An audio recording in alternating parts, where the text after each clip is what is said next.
তখন আমার কি ভূমিকা সেটা আওয়ামী লীগের যিনি সভাপতি প্রধানমন্ত্রী তিনি তার নির্দেশের বাইরে আমি কোনো কাজ করিনি, আমি কোনো কথা বলিনি। তিনি হলেন সবচেয়ে বড় সাক্ষী। আগামীকাল সোমবার 16ই জুন আপনাদের নেত্রী শেখ হাসিনার বিচার শুরু হচ্ছে ঢাকার আন্তর্জাতিক অপরাধ আদালতে। আমার প্রথম প্রশ্ন যে এই বিচারকে আপনারা কিভাবে দেখছেন? 2 নম্বর বিষয়টি হচ্ছে যে আগামীকাল আপনারা একটি আন্দোলনেরও ডাক দিয়েছেন 1 মাস ব্যাপী। এই আন্দোলনের জন্যও বা আওয়ামী লীগ কিভাবে প্রস্তুত এবং তারা এই আন্দোলনটাকে কোন জায়গায় নিয়ে যেতে চায়? এটা তো বিচার নয়, এটা বিচারের নামে প্রহসন। এই কোর্ট প্রচলিত কোর্ট নয়, এটা ক্যাঙ্গারু কোর্ট। বেশ, এই ক্যাঙ্গারু কোর্টে প্রহসনের বিচার বাংলার জনগণ মানে না। বেশ, এবং এই বিচার কেন? হত্যা মামলা, এই হত্যা মামলা সম্পর্কে সঠিক তথ্য এখন আস্তে আস্তে বেরিয়ে আসছে। বেশ, সে 1400 জনের প্রাণহানি, এর মধ্যে 1000ই হচ্ছে স্নাইপার বুলেট। মানে আপনি বলছেন যে বুলেট মানে পুলিশ বা নিরাপত্তা বাহিনী ব্যবহার করে না। পুলিশ বাহিনী নিরাপত্তা বাহিনীর গুলিতে সেই এত মানুষের প্রাণহানি, এটা বাস্তবের চিত্র নয়। এবং এই স্নাইপার বুলেটের সঙ্গে পাকিস্তান থেকে আসা লস্করে তৈয়বাও যুক্ত ছিল। টেরোরিস্ট, মিলিটেন্ট, এরাই ছিল তাদের সো কল্ড জুলাই অগাস্ট মুভমেন্টের মূল শক্তি। এদেরকে ব্যবহার করে লাশ বানিয়ে সো কল মুভমেন্ট জোরদার করার কূটকৌশল তারা অবলম্বন করছে। এখানে শুধু শেখ হাসিনা নন, একটু আপনাকে থামাচ্ছি, এখানে শুধু শেখ হাসিনা নন, আপনার বিরুদ্ধেও মামলা আছে। হয়তো আগামী দিনে আপনার বিরুদ্ধেও খুনের মামলা এবং সেগুলো আসবে। তাহলে আপনারা বিরুদ্ধে তার ফ্যামিলি, শেখ রেহানা থেকে শুরু করে সজীব ওয়াজেদ জয়, এমনকি টিউলি, পুতুল, রূপন্তী, ববি, কে বাকি সবার বিরুদ্ধে মামলা। আমার বিরুদ্ধে 212টি খুনের মামলা। মুক্তিযুদ্ধ করেছি, কিন্তু মুক্তিযুদ্ধের পর সেই যে রাইফেল জমা দিয়েছে, আর কোনোদিন কোন অস্ত্র আমি ব্যবহার করি, আর কারো অস্ত্র ব্যবহারে আমার কোনো নির্দেশও ছিল না। এবং আমি খুন করে রাজনীতিতে কিছু অর্জন করব, এ ধরনের চিন্তা ভাবনা কোনোদিনও আমার ছিল। একটা বিষয় বলি, আপনার কথাতে স্পষ্ট হলো যে আপনারা এই বিচারটা বয়কট করছেন।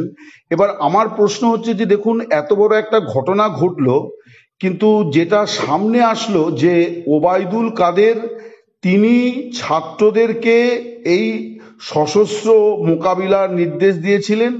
তার ফলে বৈষম্য বিরোধী ছাত্র আন্দোলনের পক্ষে জনমত রাজপথে আছড়ে পড়ল।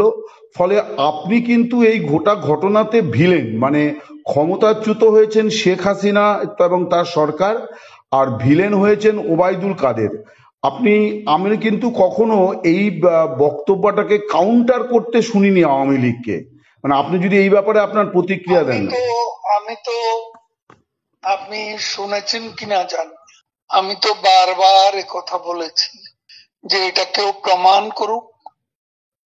আমি চ্যালেঞ্জ করেছি যে ছাত্রলীগ আন্দোলন মোকাবিলার জন্য যথেষ্ট, এ ধরনের বক্তব্য আমি ভুলেও বলিনি, কখনো বলিনি। ওই দিনের মিডিয়ার যে যারা কভার করেছিল, those who covered our meeting, press briefing, তাদের সেদিনের ভিডিওটি এনে তদন্ত করে দেখুন।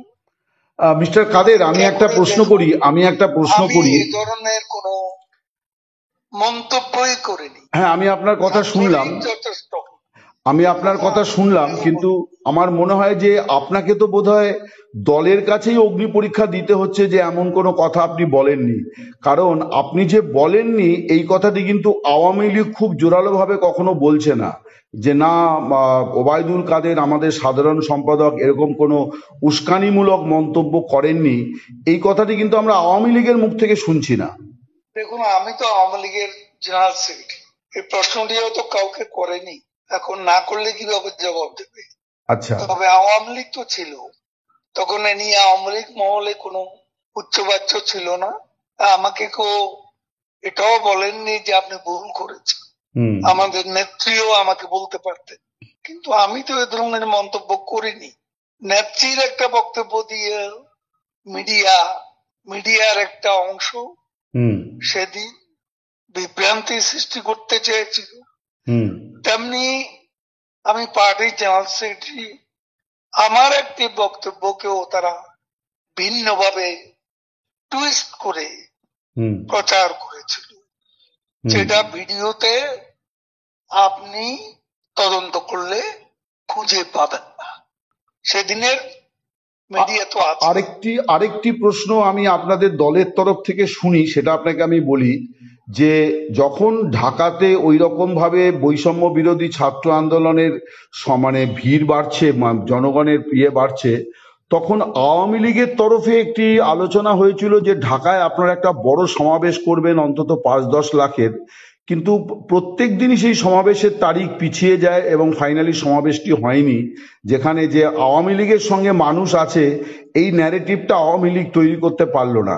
এটা আপনারা কেন পারলেন না? আপনি তো সাধারণ সম্পাদক, আপনি এরকম মানে আপনার কাছ থেকে আর সবুজ সংকেত আসেনি। এ বিষয়ে সমালোচনা, আত্মসমালোচনার বিষয় অবশ্যই আমাদের মধ্যে আছে।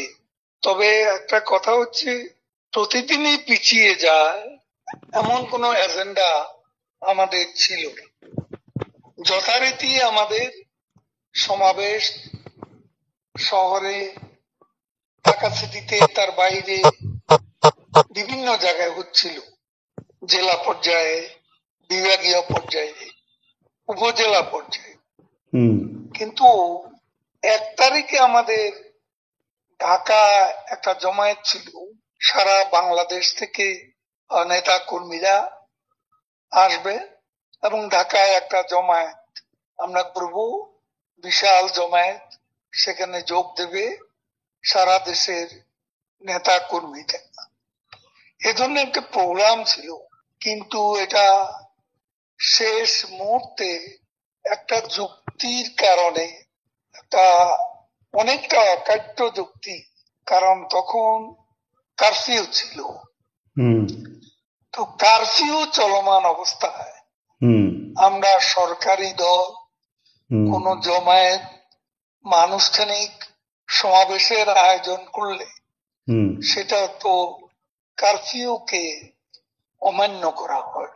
এই যুক্তিতে শেষ মুহূর্তে এই জমায়েতটি স্থগিত করা হয়। আরেকটি বিষয় আপনাকে বলি, আপনি আমাকে যে সাক্ষাৎকার দিয়েছেন তাই নিয়ে তো আপনি নিশ্চয়ই দেখছেন সমাজ মাধ্যমে আপনার দলের লোকেরাও নানান রকম মন্তব্য করছেন। আমাকে একজন বলেছেন এবং অনেকেই বলেছেন, একজন খুব স্পষ্ট করে বলেছেন যে ওবায়দুল কাদের এই গণ অভ্যুত্থানের ভিলেন এবং ওবায়দুল কাদের আওয়ামী লীগের প্রত্যাবর্তনটাকেও আটকে দিলেন এইরকম একটি গল্প ফেদে যে আওয়ামী লীগের জেনারেল সেক্রেটারিকে বাথরুমে আত্মগোপন করতে হয়েছিল। আপনি যদি এই ব্যাপারটা আপনার অবস্থানটা পরিষ্কার করেন আর কি। ওই প্রসঙ্গটা আমি আবারও উল্লেখ করতে চাই, যে বিষয়টা আমি একবার বলেছি, সেটা আমার সৎ সাহস আছে সত্য কথা বলার, সে কারণে আমি সত্য উচ্চারণ করেছি। তখন আমার কি ভূমিকা সেটা আওয়ামী লীগের যিনি সভাপতি প্রধানমন্ত্রী তিনি তার নির্দেশের বাইরে আমি কোনো কাজ করিনি, আমি কোনো কথা বলিনি। তিনি হলেন সবচেয়ে বড় সাক্ষী। এবারে আমি আমার আমি যে কথা বলছি শারীরিক কারণে আমাকে কিছুদিন তিনি চুপ থাকতে বলেছিলেন, ঠিক। আবার তিনি আমাকে কর্মকাণ্ডে জড়াতে বলেছেন, কথা বলতে বলেছেন। আমি তার নির্দেশ মেনে আজ কথা বলে চলছি। এখানে কোনো হাইড এন্ড সিক। এখন আওয়ামী লীগে নানা মতের মানুষ থাকতে পারে, আমাকে যারা পছন্দ করেন না এমন লোকও থাকতে পারেন। সবারই একটা অ্যাম্বিশন আছে, সেখানে আমাকে প্রতিদ্বন্দ্বীও ভাবতে পারেন। তো আমার মনে হয় আমি এগুলো নিয়ে কাউকে কোনো স্পার্শন দিতে চাই না, কাউকে দোষারোপ করতে চাই না। এটা একটা মাল্টি ক্লাস অর্গানাইজেশন। আপনি কি এই পরিস্থিতিতে দলকে মানুষ আছে, এটা হতে পারে।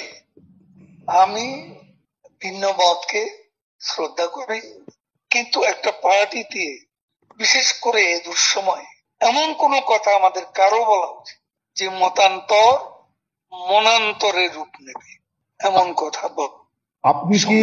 আপনি কি এই দুঃসময়ে পার্টিকে নেতৃত্ব দিয়ে যেতে চান, নাকি যারা আপনাকে আপনার পদে বসতে চান তাদের জন্য জায়গাটা ছেড়ে দিতে চান, নাকি আপনি লড়াইটা চালিয়ে যেতে চান, নেতৃত্ব দিতে চান দলকে? এটা যদি বলেন কি বিষয় আপনার অভিমত? আমার নেতা বঙ্গবন্ধু কন্যা, তার ইচ্ছায় আমি পার্টির জেনারেল সেক্রেটারি হয়েছি। তখনও এখানে মনে মনে অনেকেই প্রার্থী ছিল, থাকতে পারেন আওয়ামী লীগের মতো একটা পার্টিতে। এটাও তো গণতন্ত্রের বিউটি। আচ্ছা, এটা তো গণতন্ত্রের বিউটি, প্রার্থী থাকা। ঠিক, এখনো থাকতে পারে, কিন্তু এখন প্রার্থীটা নিয়ে লড়াই করার সময়। আর এখন আমি যা করছি, যে সভাপতি নির্দেশে আমি বাংলাদেশে কাজ করেছি, তার নির্দেশেই এখন তিনি যতটুকু বলছেন সেই সীমারেখার মধ্যে থেকেই আমি কথা বলছি। আমার দ্বিতীয় প্রশ্নটি হচ্ছে যে আগামীকাল থেকে আপনাদের 1 মাস ব্যাপী একটা কর্মসূচি আছে, এর মাঝখানে 23শে জুন আপনাদের দলের প্রতিষ্ঠা বার্ষিকীও আছে। তো কালকে আপনারা ঠিক কতটা কি করতে পারবেন, মানে আপনারা কতটা আত্মবিশ্বাসী, মানে কতদূর প্রস্তুতি আপনারা নিয়েছেন? দেখুন, পরিবেশ পরিস্থিতি উপর অনেক কিছু নির্ভর করে। আমাদের নেতা কর্মীদের একটা উল্লেখযোগ্য অংশ আজকে কারাগারে, প্রতিদিনই গ্রেপ্তার হচ্ছে, নির্যাতন হচ্ছে। একটা অংশ দেশের বাইরে আছে। তারপরও কিছুদিনের মধ্যে আওয়ামী লীগ সংগঠিত হওয়ার একটা ভালো পর্যায়ে উন্নীত হয়েছে এবং আজ সারা বাংলাদেশেই আওয়ামী লীগের কর্মীরা সংঘবদ্ধ হচ্ছে, তারা মিছিল করছে, মিছিলের সংখ্যা উপস্থিতি দিনে দিনে বাড়ছে এবং আমাদের নেত্রীর যে অনলাইন বৈঠকগুলো, এগুলো কর্মীদের নতুন আশায় উজ্জীবিত করেছে এবং তারা আজকে অনুপ্রেরণা পেয়েছে এবং লড়াই চলে যাওয়ার অঙ্গীকারে তারা আজকে ঐক্যবদ্ধ হচ্ছে। আমাকে বাংলাদেশে বড় কথা, আওয়ামী লীগের শক্তির উৎস বাংলাদেশের জনগণ। আমাদের বিশ্বাস আজকে ইউনূস দখলদাররা যেভাবে বাংলাদেশকে মিস্টার কাদের, আমি ইউনূসের প্রসঙ্গে মিস্টার কাদের, আমি ইউনূসের প্রসঙ্গে একটু পরে আসছি। আমাকে বাংলাদেশের দুজন গুণী সাংবাদিক, আমি খুব সচেতনভাবেই তাদেরকে গুণী সাংবাদিক বলছি, যারা হাসিনা জমানাতে কুনজরে ছিলেন সরকারের, এবং আপনাদের সহযোগী দুটি দলের নেতা আমাকে বলেছেন যে গণ অভ্যুত্থানের আগে পরে আওয়ামী লীগের বিরুদ্ধে বাংলাদেশের মানুষের যে জনক্ষোভ তৈরি হয়েছিল সেটা 100 থেকে নেমে 10-এ নেমে এসছে, মানে এতটাই কমে গেছে। কিন্তু তারা বলছেন যে আওয়ামী লীগের ফসল মাটিতে পড়ে পচে নষ্ট হচ্ছে, ফসল কাটার লোক নেই, কারণ তাদের নেতা নেই। আপনারা কি এবার কোনোভাবে ফিরে যাওয়া নেতাদের সেইভাবে নিতে, আমি আপনার কথা বলছি না, আপনার শারীরিক অসুস্থতার কথা সকলেই জানেন, খুবই গুরুতর, আপনি অসুস্থ, কিন্তু এইরকম ভাবনা চিন্তা। এখন অসুস্থ, গুরুতর অসুস্থ, এখন আমি কাজ করার মতো যথেষ্ট অ্যাবিলিটি আমার আছে, আমি আজ করে। তো আপনারা কি ঝুঁকি নিয়ে দেশে ফিরে যাবেন এই পরিস্থিতিতে, মানে ফসল কাটার অভিযানের নেতৃত্ব দেওয়ার জন্য? আমরা চিন্তা ভাবনা করছি, আমি সে কথাই বলতে চেয়েছিলাম। বলুন। আপনি ইন্টারাপ্ট করলেন। আচ্ছা, বলুন বলুন। তো আমি বলছিলাম বাংলাদেশে জনগণের যে চিন্তা ভাবনা, আজকে বেশিরভাগ জনগোষ্ঠী একথা ভাবছে যে শেখ হাসিনার আমলে আমরা অনেক ভালো ছিলাম, শেখ হাসিনার আমলে আমরা আবার ফিরে যেতে চাই, এরকম একটা জনমত সারা দেশে তৈরি হচ্ছে। এবং আমি এখনো বলতে পারি এই মুহূর্তে বাংলাদেশে যদি ফ্রি, ফেয়ার, ক্রেডিবল কোন ইলেকশন হয় তাহলে আওয়ামী লীগই বিজয়ী হবে, কথা আমি নিঃসংকোচে বলতে পারি। আমি আপনার কথা বলছি না, কিন্তু আপনাদের এখানে বা তারা কোথায় আছেন আমি জানি না, আমি কাউকে জিজ্ঞাসা করি না কে কোথায় আছেন, আপনাকেও আমি জিজ্ঞাসা করিনি কখনো আপনি কোথায় আছেন। তো কারণ আমি জানি এগুলো আপনাদের জন্য ঝুঁকিপূর্ণ, আপনাদের পেছনে আপনাদের রাষ্ট্রীয় বাহিনীর অনেক রকম চলছে, তো সবারই জীবনের মূল্য আছে, আমি সেই জন্য এটা প্রশ্নটা করছি না। কিন্তু অনেকের সঙ্গে কথা বলে আমার একটা ধারণা তৈরি হয়েছে যে তারা বোধহয় মনে করেন যে মানে বাংলাদেশের বিমান বাহিনীর বিমান শেখ হাসিনাকে দিল্লি পৌঁছে দিয়ে গেছে, আবার ভারতীয় বিমান বাহিনীর বিমান তাকে ঢাকায় পৌঁছে দিয়ে আসবে, মানে এইরকমটি কি মানে সম্ভব আজকের ইয়েতে? মানে নিজের হাতে খাওয়ার ব্যাপারটা তো একটা খুব রাজনীতিতে খুব গুরুত্বপূর্ণ বিষয়, মানে সেই জায়গাটা কি আপনারা কিছু বিচার বিশ্লেষণ করছেন? আমাদের অবশ্যই চিন্তা ভাবনা আছে, আমাদের কৌশল আছে, আমাদের পার্টির লিডার আছে, আমরা একটা কৌশল অবলম্বন করে চলছি। বেশ, আমাদেরও রণনীতি, রণকৌশল আছে। কাজে আমাদেরকে কে এখানে পৌঁছে দিল, কে আবার পৌঁছে দেবে, এই চিন্তা ভাবনা আমরা জড়িয়ে নেই। আমাদের নিজস্ব দলগত ভাবনা আছে, পরিবেশ পরিস্থিতির উপর নির্ভর করছে কোথায় কোন রণকৌশল আমরা অবলম্বন করব। আমি এবারে শেষ প্রসঙ্গে আসি। লন্ডনে একটা বৈঠক হয়ে গেল, তারেক জিয়া এবং প্রধান উপদেষ্টা মোহাম্মদ ইউনূস। প্রধান উপদেষ্টা তো এখন মানে রাষ্ট্রের কর্ণধার। তারেক জিয়ার সঙ্গে তার বৈঠকটি এবং সেটাকে যেভাবে দেখানো হলো, যৌথ বিবৃতি, যৌথ সাংবাদিক বৈঠক, যেন তারেক আরেকজন পররাষ্ট্রের প্রধানমন্ত্রী বা রাষ্ট্রপতির সঙ্গে বৈঠক হলো। আপনারা এই বৈঠকটাকে কিভাবে দেখছেন? মানে আওয়ামী লীগের রাজনীতি, আওয়ামী লীগের ভবিষ্যৎ, মানে এই যে একটা বৈঠক হলো, এইটাকে আপনারা কিভাবে দেখেন? কিভাবে আমরা দেখার আগে চ্যাথাম হাউসে বিশ্বের বিখ্যাত থিঙ্ক ট্যাঙ্ক চ্যাথাম হাউসে যে বৈঠকটি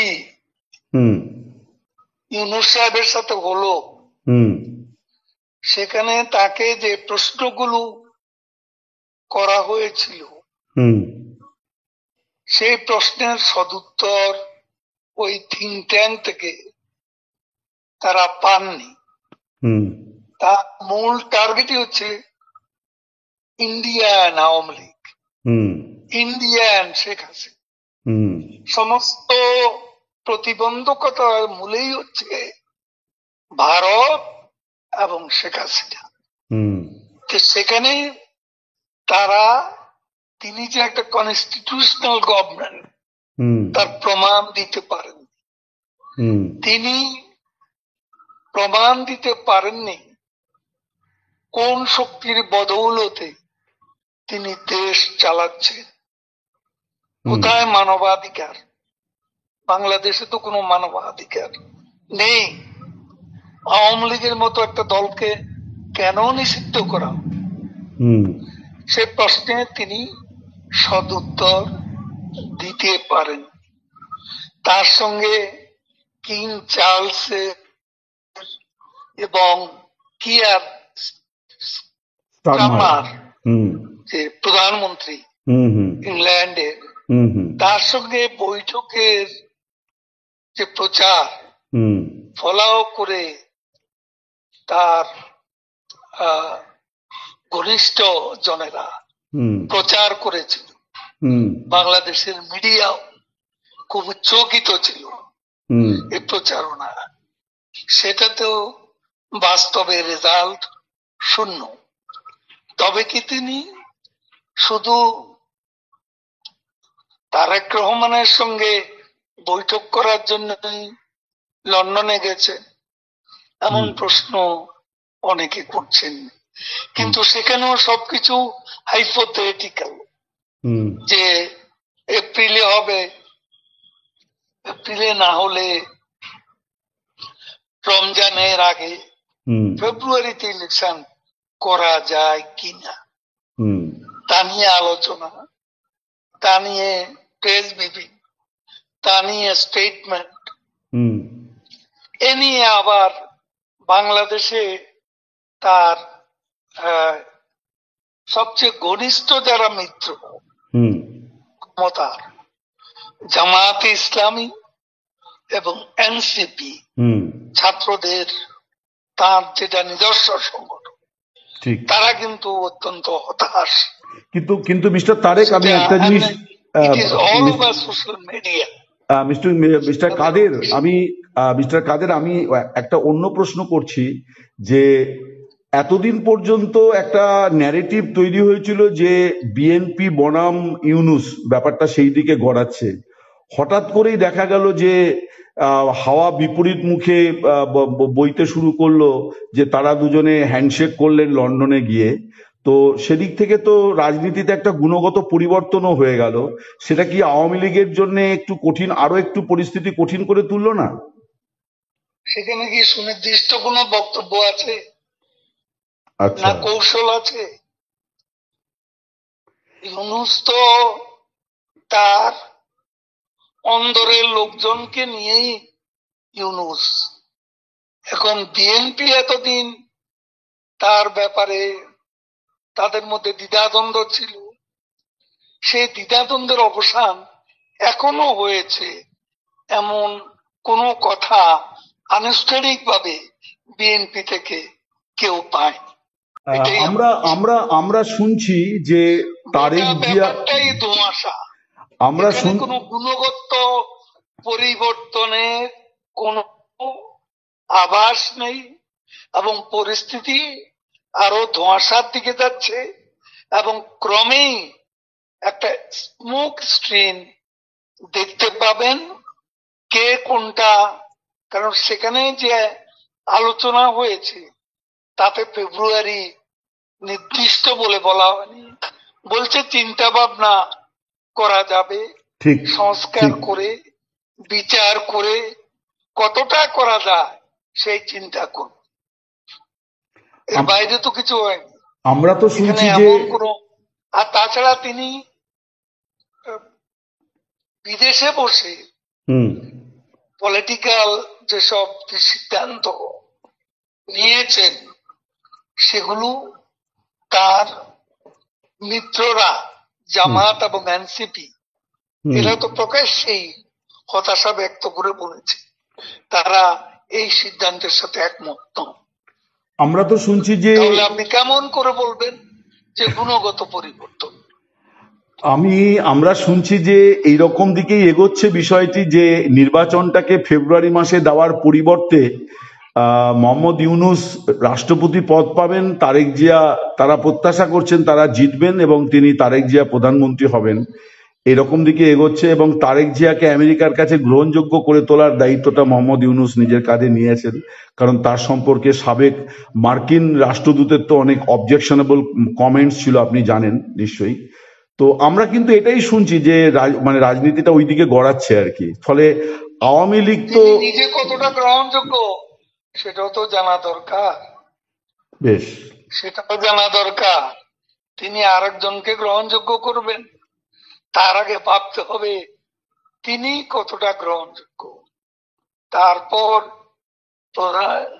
ইংল্যান্ডের মতো দেশে ব্রিটিশ ডেমোক্রেসি, তাকে বলতে হবে সেখানে যে প্রোটেস্ট হয়েছে সেটা প্রতিরোধও করতে যায়নি, কারণ অফিসিয়াল কোনো বৈঠক ব্রিটিশ যে ডেমোক্রেসি, যে গভর্নমেন্ট, তারা এ ব্যাপারে কোনো গুরুত্বই দেয়নি।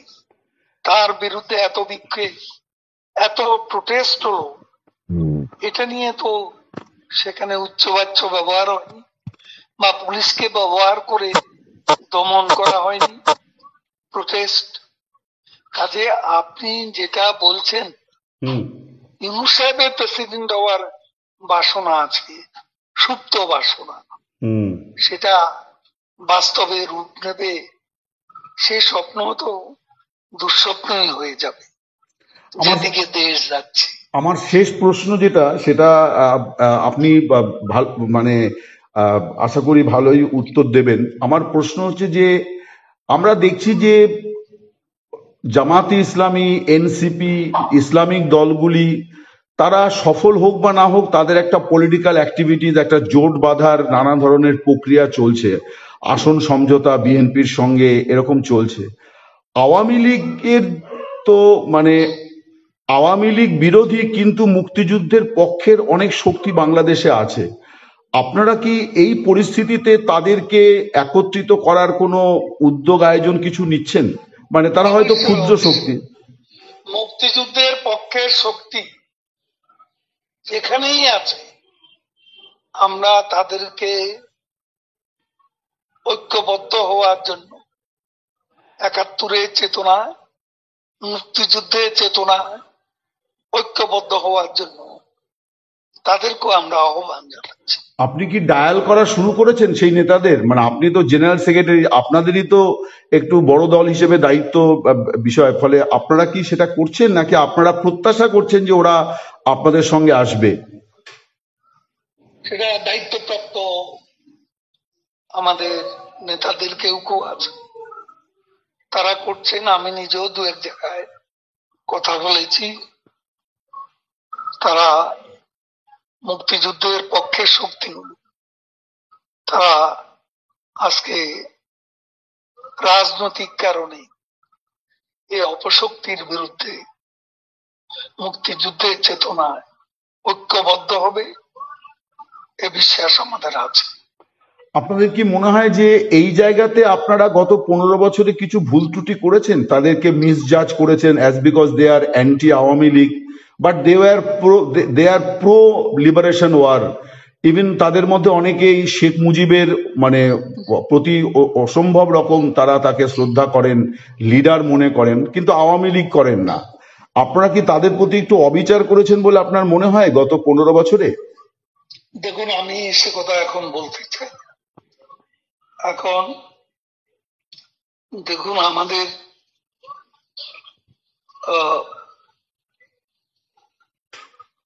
এখানে 14 দল ছিল।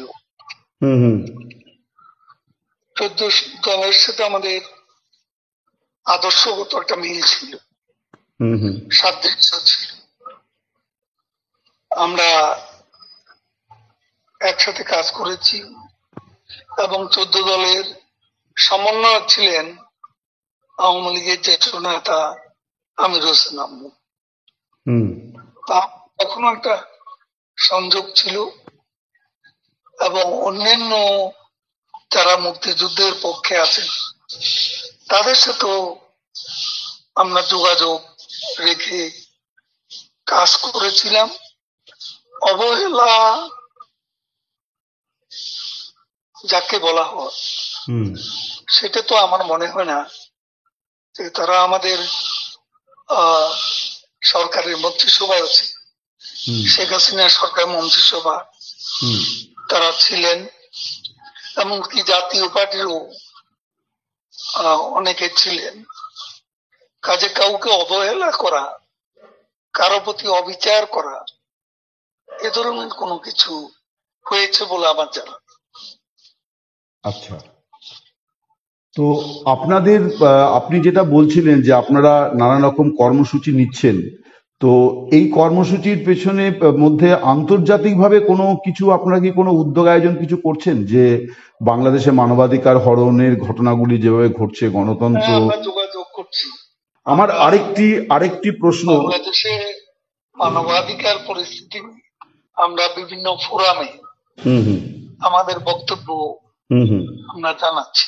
আমার আরেকটি প্রশ্ন, আপনি বললেন, আমার শুনে খুব ভালো লাগলো যে আপনি এখন অনেকটাই সুস্থ, আমি আপনার আরো সুস্থতা কামনা করি।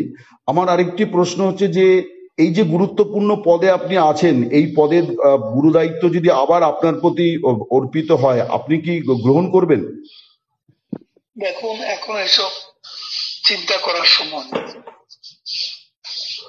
এখন আমাদের মাতৃভূমি বাংলাদেশকে বাঁচাতে হবে, মুক্তিযুদ্ধকে বাঁচাতে হবে, স্বাধীনতাকে বাঁচাতে হবে। বাংলাদেশের স্বাধীনতা এখন বিপন্ন। কাজে এই অবস্থা, কে কোন পদে থাকলাম সেটা নিয়ে ভাবনার সময় এখনো আসেনি।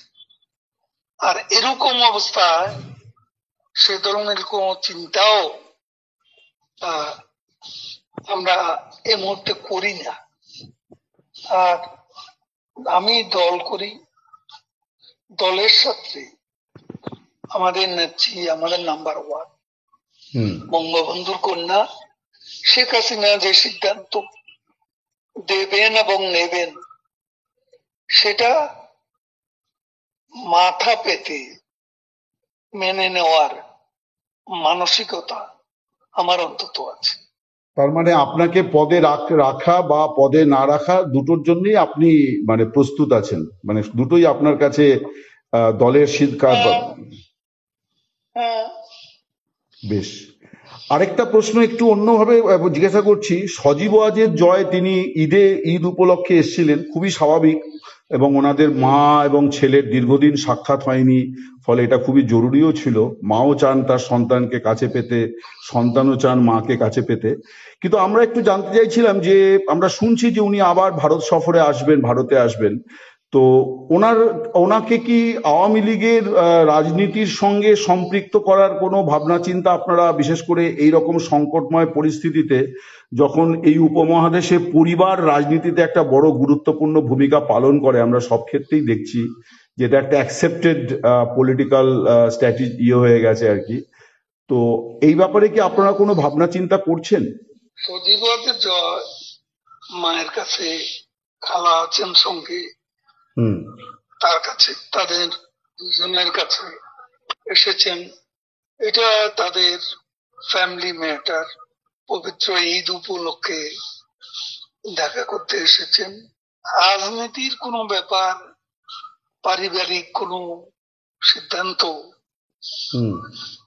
এখন পর্যন্ত আমার জানা নেই। পারিবারিক ভাবে সিদ্ধান্ত